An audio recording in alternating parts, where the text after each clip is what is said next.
Tingnan niyo yung reaction ni Durabells. Anong lasa? Ang sarap siya. 5 minutes lang.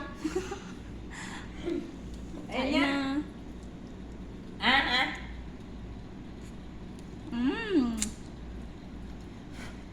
Ang tanga no, kinagat bago tahipin. Diba? Sarap siya. Kain tayo.